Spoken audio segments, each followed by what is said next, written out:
I'm Richard Povall, and this is Watchkeeper Spotlight number 2. I met with Chester just before Christmas 2024 at his lovely home just outside Dartmouth. I was a sailor, and we used to holiday down here, come and stay at the Gunfield when the Gunfield was going. And then on one occasion we were down here. I was going out with this girl called Hilary. She lived separately with her teenage kids. I lived in London, she lived in Hertford. We came down here on holiday, ended up that week making an offer on a flat in Dartmouth. And shortly, once we knew we'd got that, it was going to be a holiday home, and then I was planning early retirement. So, 2 to 3 years thereafter, we'd be down here. I'd got a boat. I shared a boat. I'd had boats for, 10 or 15 years. So we started looking for moorings and got an offer from the Harbour Authority for a mooring on the Kingswear side, which we just signed up to. And we didn't actually have a boat. Well, we got a boat on the Solent. We didn't have anything down here. So that sort of predetermined our route then. We'd bought a flat. We'd got a mooring. So, And it was I think it was in my first year of retirement, I was asked by Dart Marina to write a whole load of operational manuals for their staff from the point of view of their berth holders. So how do you improve the experience of berth holders? And while I was doing that, I became friends with the marina manager, who I later did lots of sailing with, but he had a leaflet dispenser in the marina office with something called National Coast Watch, and he hoiked one of these leaflets out, handed it to me, said, "You might be interested in this." And as a result of that, I did an observation watch nearly 23 years ago. Well, it'll be 23 years on the 21st of December. Okay. There's a little book in the lookout in the library called Watches Observed. It's just a notebook. And almost from the first time it opened, they made a note of people who might be interested and put their details in. So I'm in there on the 21st of December, 23 years ago, 2001. What's different from 21 years ago?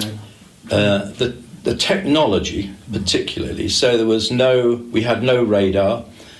AIS hadn't been invented. GPS was relatively rare amongst mariners. So it was all, even on my boat, I didn't have GPS for quite a while.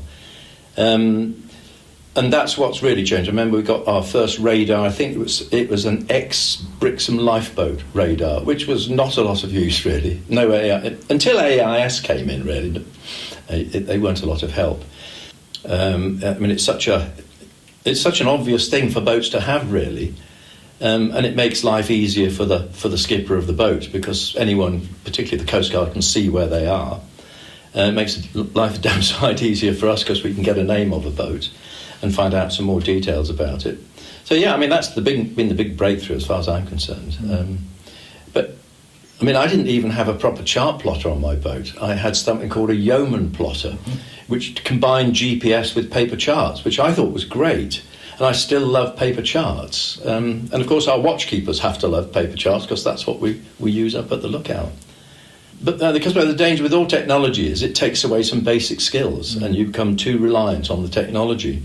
And I suspect there have been some aviation accident investigations, some marine accident investigations, where the lookout was too busy looking at the computer screen rather than looking out of the window. So they were concentrating on the virtual world rather than the real world, and hit something. I think some of the bigger motorboats who've got very sophisticated systems which link to an auto helm sometimes program in a course and then hit go, fire up the throttles and sit back, and probably, I might be doing them injustice, pour the gin and tonics and aren't looking.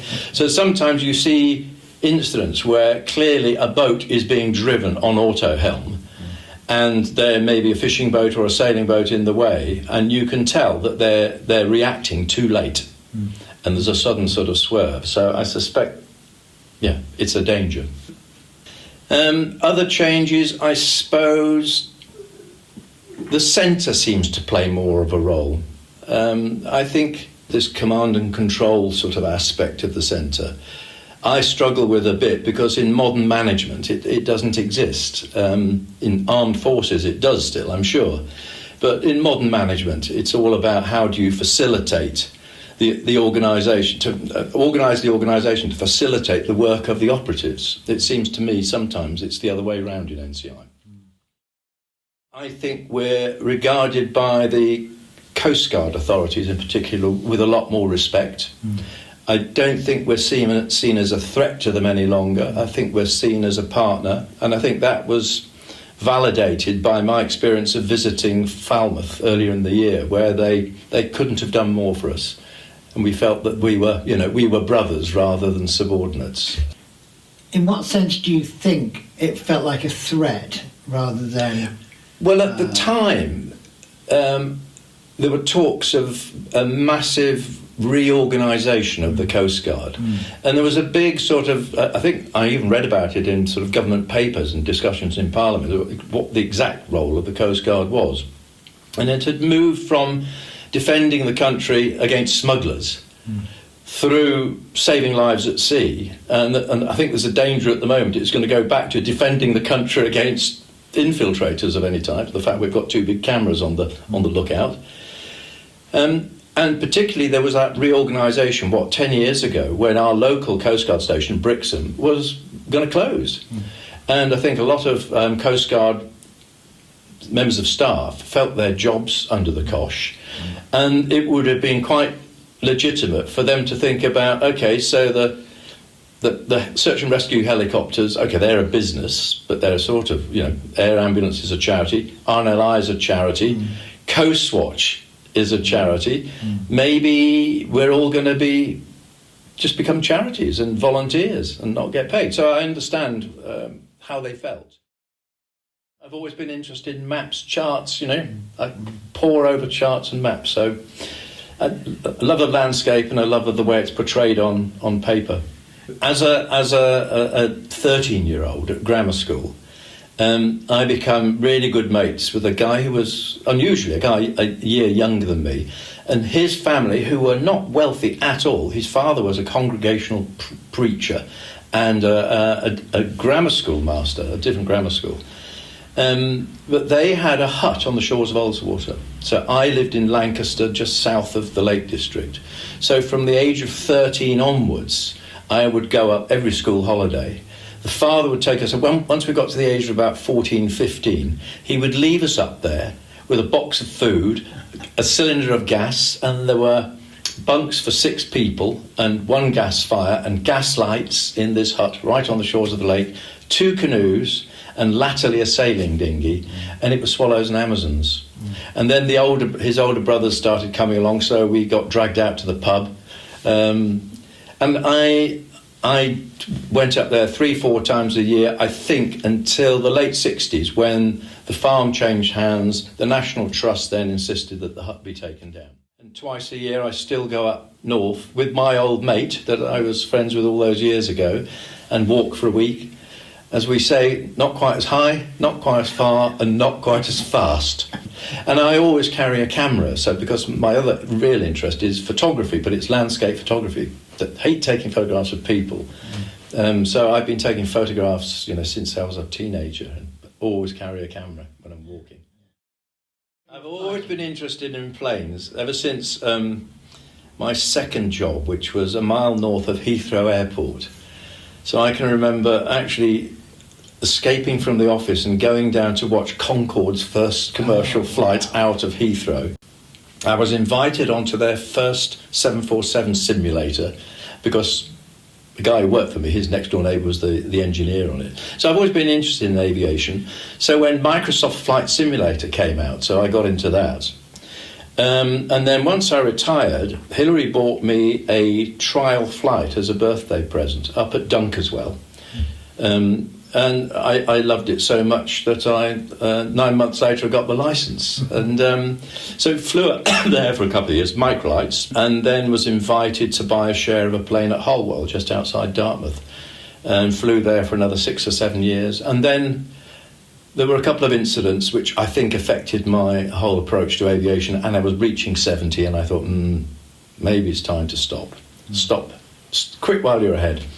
So I did, and I have no regrets at stopping, and I had no regrets about learning. And now I'm back onto Flight Simulator again, doing virtual flying around the country. Yeah. We're all slightly nerdish, but it's a way of maintaining an interest in aviation, which is doesn't cost a fortune. Well, we're in Week Hill, which is a valley that flows. It's got a stream in it. It's never had a river, but it's a very deep valley, so there must have been something bigger at one time. And it flows into the Dart at Warfleet Creek. And there are 3 farms up here, were 3 farms, all nice houses now, including that big one up there. Most people are here because it's quiet. You can walk round the corner from Dartmouth, you lose the seagulls, and suddenly you hear songbirds, and it's a complete escape, apart from during regatta when this road becomes a car park. The traditional way of farming, of marginal hill farming, which is what it is, sheep, a few cattle if you've got some flat fields at the bottom that have any sort of pastoral, is under threat from a number of sides. There's no market for wool, which seems ridiculous when it's such a fantastic natural material. And despite the cost of the lamb in the supermarkets, the farmers seem to get sod all for their sheep. There's all sorts of official and unofficial environmental pressures on farmers. There are some really good experiments. So there's a valley I know very well, just near Haweswater, where United Utilities, the National Park, the RSPB, 2 or 3 farmers and environmental groups have looked at rewilding the valley. So it still provides some sort of commercial incentive to the farmers in terms of grazing, but allowing the river, which was canalised, to rediscover its natural format. I don't think they've introduced beavers up there yet, but of course the farmers wouldn't like that. But so those are the pressures. And I watched a Simon Reeve the other night. It's a series he did a couple of years ago, where there's a sheep farm. I know his farm because I walked through his farm in tears about the centuries-old lifestyle that he supports, and it's the only thing he knows, under so much threat from so many different sources. And I think today, I've heard on the Today programme, they do their podcast, James Rebank, who's a well-known farmer who does farm land that was visible from the hut where I used to stay over the other side of the lake. Apparently he was on the radio this morning with a passionate plea to the government and various agencies to think of the poor old marginal farmer in all this. The people who own the bulk of the land you can see out of the window here have basically decided all the land that's too steep for grazing or is marginal grazing land is going to be planted. I think they're going to plant between 1/4 and 1/3 of a million trees. Wow. And try and recreate the original mixed oak forests that line the Dart. I mean, the people who own Little Dartmouth, the Bentalls, who've done amazing things. She's the director of Woodland Trust, which is why they're so interested in reforesting some of their land. But they've gone from large mixed herds to Devon Reds, which they manage themselves, far fewer, moved around a lot more, spend less time in barns and more time, they're hardier cattle, they're outside a lot more. So you can see, even walking the dog, we see the changes just up here.